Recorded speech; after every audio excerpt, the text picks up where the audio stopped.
Irán ha cruzado una línea peligrosa. En menos de 24 horas capturó petroleros, tomó rehenes extranjeros y ejecutó prisioneros, justo antes de negociaciones clave con Estados Unidos. Esto no es un accidente, es presión, es chantaje y puede llevar a una guerra o a un acuerdo histórico. Si quieres entender lo que realmente está pasando, sin propaganda y sin filtros, dale like, comparte este video, deja tu comentario y suscríbete ahora. Porque si este tema te importa, este canal no es opcional, es necesario.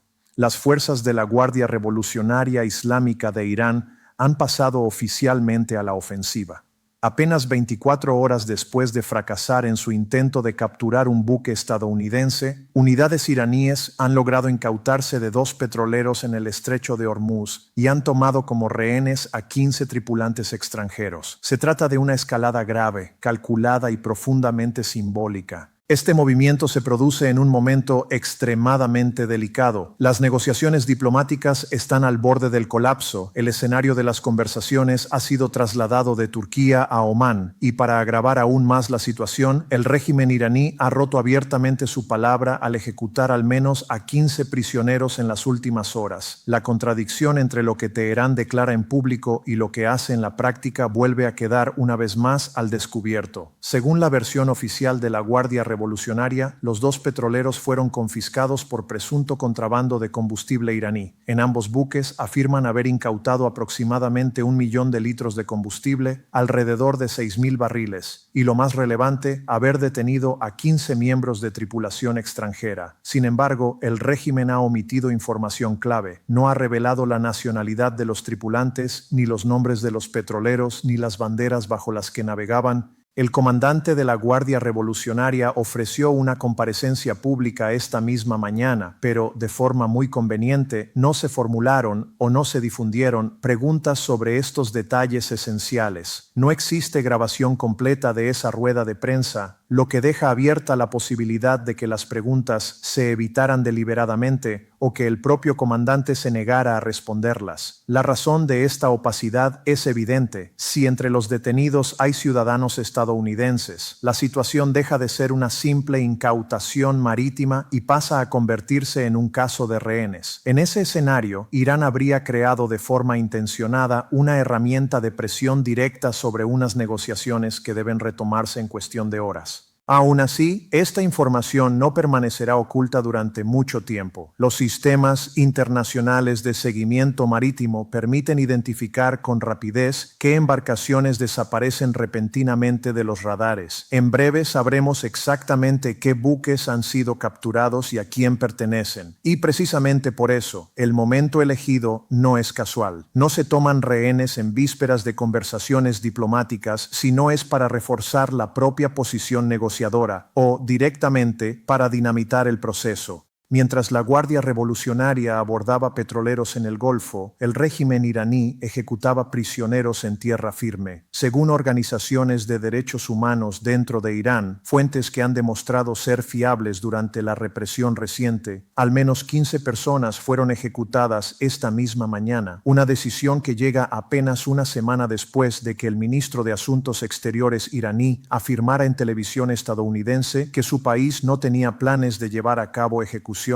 Aquella declaración fue, como mínimo, engañosa, en la práctica, una mentira. En este contexto, el presidente Donald Trump fue preguntado ayer sobre la situación en Irán y sobre si el líder supremo debía sentirse amenazado. Su respuesta fue directa: sí, debería estarlo. Trump recordó que Irán se encuentra actualmente negociando con Estados Unidos, pero subrayó que el país atraviesa una crisis profunda como consecuencia directa de la presión estadounidense. El presidente insistió en que la eliminación del programa nuclear iraní ha sido clave para estabilizar Oriente Medio. Según su versión, sin esa intervención, Irán habría estado a apenas un mes de obtener un arma nuclear, lo que habría desatado un desequilibrio estratégico insostenible para los países árabes de la región.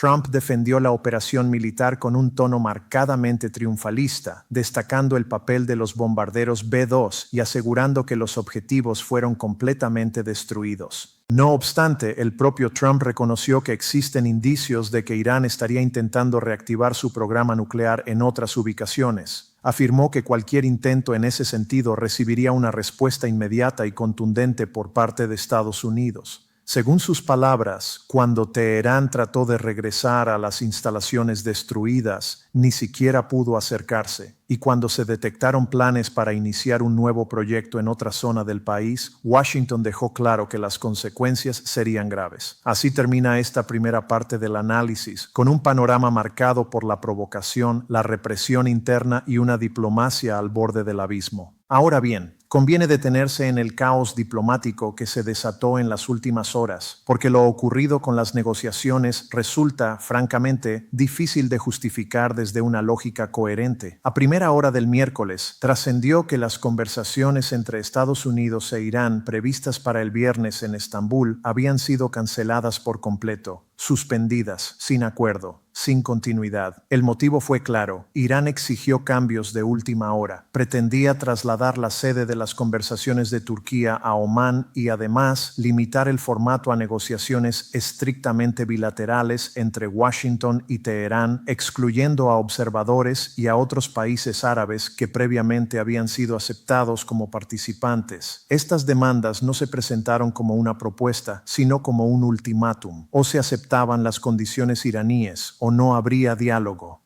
La respuesta de Estados Unidos fue tajante: en esas condiciones no habría conversaciones. Sin embargo, apenas unas horas más tarde, el propio ministro de Asuntos Exteriores iraní apareció públicamente para anunciar que las negociaciones volvían a estar en marcha. Según su versión, se celebrarían en Omán a partir de las 10:00 de la mañana, hora local del viernes, lo que equivale aproximadamente a la 1:00 de la madrugada en la costa este de Estados Unidos. En otras palabras, en cuestión de horas sabremos si este proceso desemboca en un acuerdo diplomático o en una acción militar. Este vaivén no es casual. Forma parte de una estrategia bien conocida. Si Irán ha aprendido algo observando a Rusia en los últimos años, es cómo prolongar negociaciones indefinidamente. El patrón es previsible. Tras la próxima ronda de conversaciones, Teherán declarará que se han logrado avances, pero que es necesario consultar con el liderazgo. Después pedirá tiempo, días, semanas. El objetivo es alargar el proceso, dar la sensación de progreso y, al mismo tiempo, evitar compromisos que puedan percibirse como una concesión ante los sectores más duros del régimen. El vicepresidente J.D. Vance aludió a esta dificultad en una reciente entrevista, señalando lo extraordinariamente complejo que resulta negociar con un sistema político en el que quienes se sientan a la mesa no son quienes toman las decisiones reales. En Irán, recordó Vance, el poder reside casi exclusivamente en el líder supremo. El presidente carece de verdadera autoridad y el ministro de Exteriores actúa más como intermediario que como decisor. Este diseño institucional convierte la diplomacia en un ejercicio casi absurdo. Estados Unidos puede hablar con líderes de países hostiles, puede mantener contactos directos con Rusia, con China o incluso con Corea del Norte. Sin embargo, en el caso iraní, el máximo responsable del Estado permanece inaccesible. No hay llamadas directas, no hay interlocución real, y eso complica cualquier intento de negociación seria.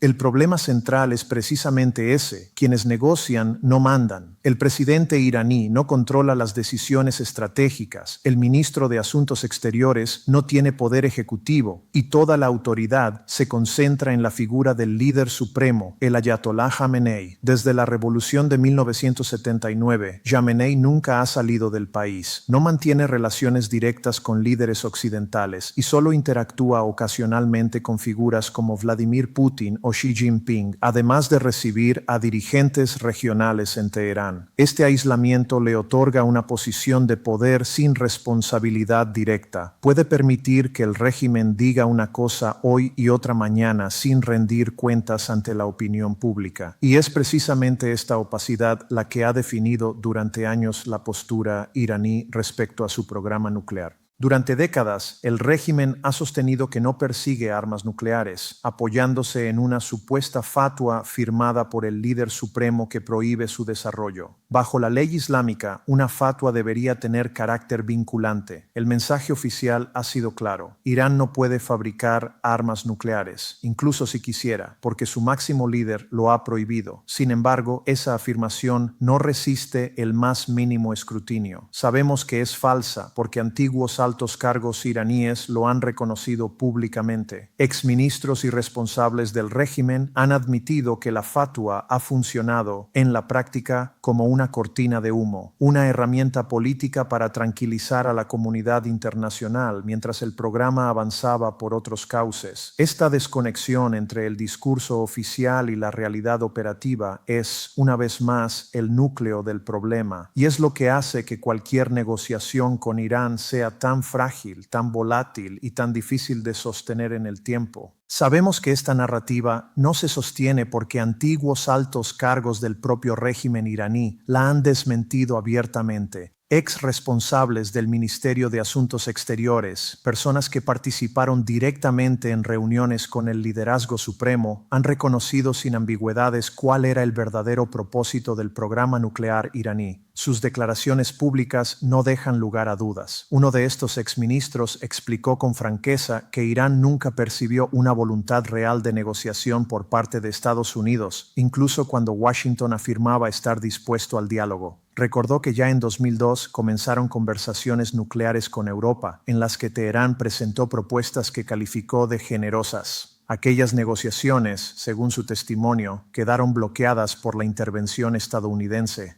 Con el paso del tiempo, Estados Unidos llegó a una conclusión incómoda para Teherán. La presión económica dañaba la economía iraní, pero no detenía el avance del programa nuclear. De hecho, en palabras del propio exfuncionario, esa presión incentivó decisiones deliberadas para escalar el enriquecimiento de uranio, no por necesidad técnica, sino como gesto de desafío político. La decisión de enriquecer uranio al 60% fue precisamente eso, una provocación calculada. Para producir energía civil basta con niveles del 3 al 5%. Alcanzar el 60% supone situarse peligrosamente cerca del umbral armamentístico. La supuesta fatwa, por tanto, funcionó como una coartada. El discurso religioso sirvió de cobertura política, mientras el avance técnico continuaba. Y es aquí donde se entiende por qué Estados Unidos insiste en la necesidad de un acuerdo nuclear, no como concesión a Irán, sino como mecanismo para reducir un riesgo real para la seguridad internacional. Surge entonces una pregunta clave. Si Estados Unidos ya destruyó las instalaciones nucleares iraníes el año pasado, ¿por qué sigue siendo necesario un acuerdo? La respuesta es sencilla, pero inquietante. Los ataques eliminaron infraestructuras visibles y las imágenes satelitales indican que Irán no ha intentado reconstruirlas. Sin embargo, las instalaciones no son el único elemento crítico. Antes de los bombardeos, Irán habría trasladado su uranio enriquecido fuera de esas instalaciones. Existen fuertes indicios de que el régimen mantiene reservas de uranio enriquecido al 60% ocultas, móviles y protegidas. Ese material es el verdadero peligro estratégico. Con él, Irán podría levantar nuevas instalaciones en cualquier punto del país y completar el proceso hasta alcanzar el 90% necesario para fabricar un arma nuclear. Por eso, el núcleo de cualquier acuerdo no es únicamente frenar el enriquecimiento futuro, sino retirar ese material de las manos del régimen. La propuesta pasa por transferir esas reservas a un tercer país, probablemente Rusia, donde no puedan ser utilizadas con fines militares por la República Islámica. El vicepresidente J.D. Vance explicó esta lógica con claridad. El objetivo declarado de Estados Unidos es impedir que Irán obtenga un arma nuclear. Para ello, la administración mantiene abiertas todas las opciones: diplomacia cuando sea posible, fuerza militar si resulta inevitable. Vance subrayó que esta postura no responde a impulsos belicistas, sino a una lectura histórica de los errores cometidos en Oriente Medio, particularmente en Irak. Tanto él como el presidente, afirmó, son plenamente conscientes del riesgo de caer en conflictos prolongados y costosos, pero también distinguen entre intervenciones abiertas y un principio estratégico fundamental: no permitir que actores imprevisibles accedan a armamento nuclear, lo que desencadenaría una carrera armamentística en la región. A partir de ahí, comienzan a perfilarse los términos concretos que se estarían discutiendo en las negociaciones. Según un marco divulgado por socios árabes, Irán se comprometería, en primer lugar, a detener completamente el enriquecimiento de uranio durante 3 años. Posteriormente, el nivel máximo permitido sería del 1,5%, muy por debajo de cualquier umbral militar. En segundo lugar, las reservas de uranio altamente enriquecido serían transferidas fuera del país. En tercer lugar, Irán se comprometería a no suministrar armas ni tecnología a grupos aliados como Hezbollah,